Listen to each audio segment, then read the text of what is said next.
11 अगस्त जिस दिन रक्षाबंधन मनाया जा रहा था, उस दिन वो बच्ची वो रेलवे ट्रैक पार करके गई और वहाँ उसके साथ कुछ दरिंदों ने बर्बरता रेप की गई है और उसकी हत्या की गई है।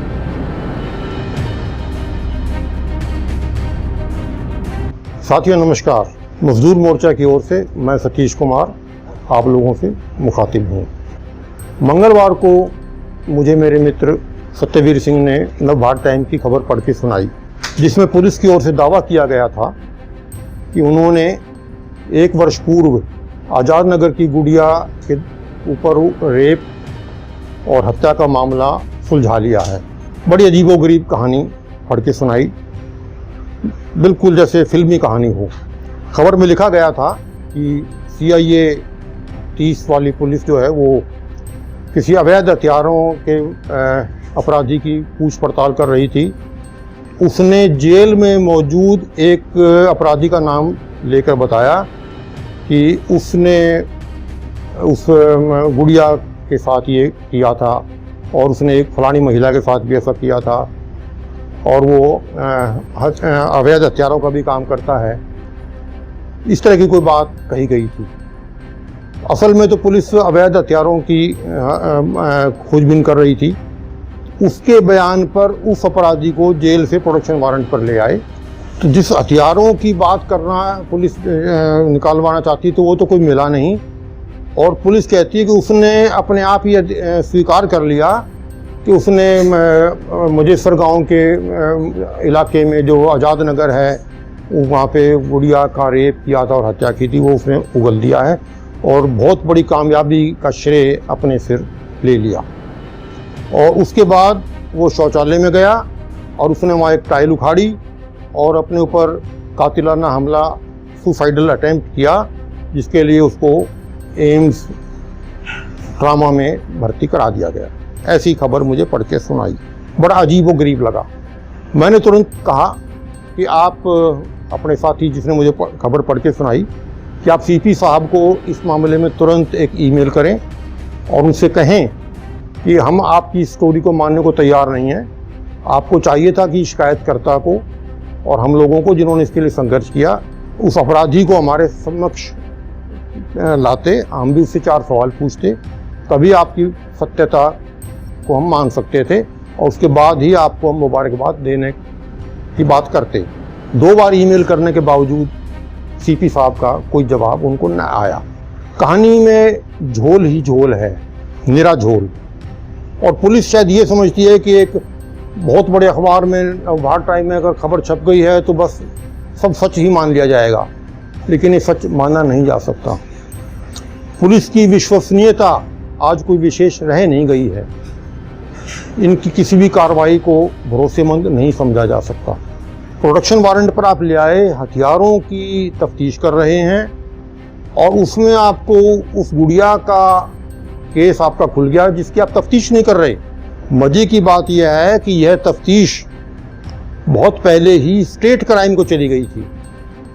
अगर आपका ये अपराधी एक कबूलनामा दे रहा है तो आपको चाहिए था कि स्टेट क्राइम को भी इसमें इन्वॉल्व करते, उनको भी अपने साथ बुलाते और उनको कहते कि जो तफ्तीश आपके पास है वो हमने खोल दी है, तो वो भी तो इसकी जांच कर लेते, वो भी तो परख कर लेते कि आपके द्वारा कबूलनामा करवाया गया कितना सत्य है।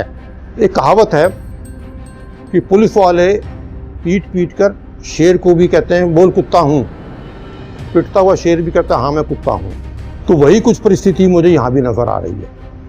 इससे पहले भी इसी शहर में जब हमारे आज के जो मौजूदा DGP साहब हैं ये कमिश्नर होते थे, पुलिस कमिश्नर फरीदाबाद, उस वक्त भी सेक्टर 21 में एक मर्डर हो गया था। उस मर्डर को एक्चुअली जब भी कोई इस तरह का अपराध होता है शहर में तो पुलिस की सांसें फूल जाती हैं और पुलिस जल्दी से जल्दी उसको कवर करके उसको ढूंढ के और अपने वाहवाही लूटने का प्रयास करती है। और इसी प्रयास में 2 बेगुनाह मजदूरों को लपेटकर और पीट पीट कर उनसे गुनाह कबूल करवा लिया गया था। उस गुनाह कबूल कराने के बाद वो जेल भेज दिए गए और तत्कालीन सेशन जज दर्शन सिंह जी ने उसका ट्रायल किया था ट्रायल लगभग पूरा हो चुका था, फैसले के नज़दीक केस पहुंच गया था, तभी मजदूर मोर्चा को सच्चाई का पता चल गया और सारे केस का खुलासा होने के बाद सेशन जज साहब ने पुलिस को तलब किया। तो पुलिस ने कहा जी हाँ, हमें भी पता लग गया था कि ये बेगुनाह हैं और इसलिए हम इनको डिस्चार्ज कराने आए हैं। जज साहब ने बहुत झाड़ा लताड़ा, बोला अब तुम क्या डिस्चार्ज कराओगे, अब तो मैंने फैसला कर लिया है और बरी कर दिए। मैं ये कहना चाहता हूँ कि किस तरह से पुलिस वाले झूठे रिकवरी कर देती हैं, झूठी अपना लक्ष्य अपनी वाहवाही करने के लिए कितना बड़ा झूठ कर सकते हैं, इसके अंदर भी प्योर झूठ नज़र मुझे आ रहा है। लोगों ने सच मानना हो, अगर पुलिस की कई बात को सच मानने का शौक हो तो मान सकता है कोई, पर मजदूर मोर्चा इसको मानने के लिए तैयार नहीं है। दूसरा कितना बड़ा झूठ बोल रहे हैं कि शौचालय में गया और उसने अंदर से कुंडी बंद कर ली और जब उसने अपने ऊपर हमला कर लिया, गला काट लिया, सिर फोड़ लिया, तो दरवाज़ा तोड़ के पुलिस ने उसको बाहर निकाला। पुलिस के सौजन्य से मुझे भी थानों की और CIA की हवालात में रहने का सौभाग्य प्राप्त हो चुका है। 3 जेलें भी देख चुका हूँ, रोहतक, सोनीपत और नीम का। मैंने कभी किसी थाने, किसी CIA, किसी जेल के किसी शौचालय में कुंडी नहीं देखी। कुंडी तो क्या, दरवाज़ा भी पूरा नहीं होता, वो भी आधे ही लेवल का ही होता है। तो इन CIA वालों ने स्पेशल दरवाज़ा बनवाया था, स्पेशल शौचालय बनवाया था जिसके अंदर कुंडी लगा के आदमी सब कुछ कर ले, और टाइलें भी उखड़ी हुई थी जिसने टाइल से अपना काम कर लिया। ये बात गले नहीं उतरती। और अगर पुलिस की बात में सच्चाई थी तो पुलिस वालों को तुरंत प्रेस बुलानी चाहिए थी और ख़ास तौर पर शिकायतकर्ता और जो भी इसमें पार्टी थे उन लोगों को बुलाते और उसके बाद जो भी पार्टी थी, शिकायतकर्ता थे, वो अपनी तस्दीक करते, अपनी तसल्ली करते।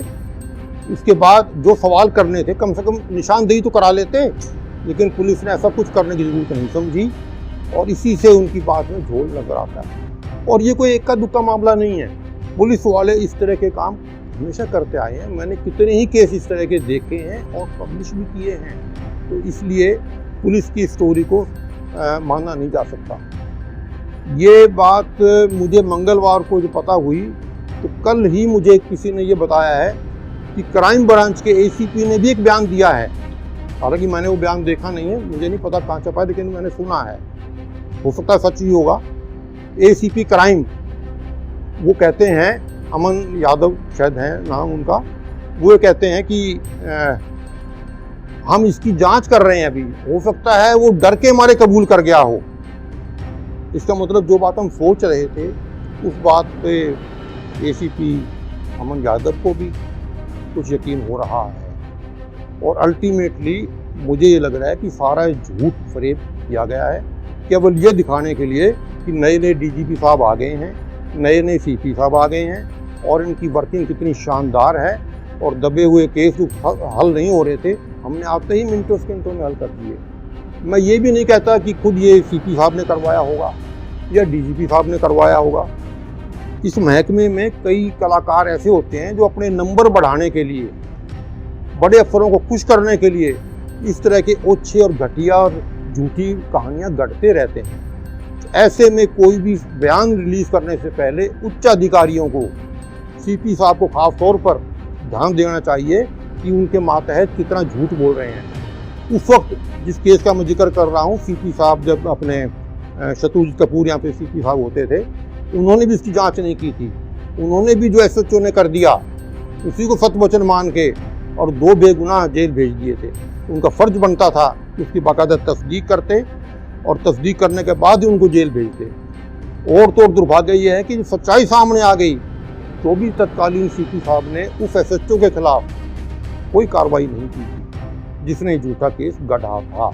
और वो 2 गुना आदमी, 2 गुना मजदूर 2-2.5 साल के करीब जेल में भुगत के फारिग होते चले गए बेचारे। तो अब इसमें भी जो टॉर्चर इसके साथ किया होगा और जिस तरह से कबूलनामा कराया होगा, ये भी एक जांच का विषय है।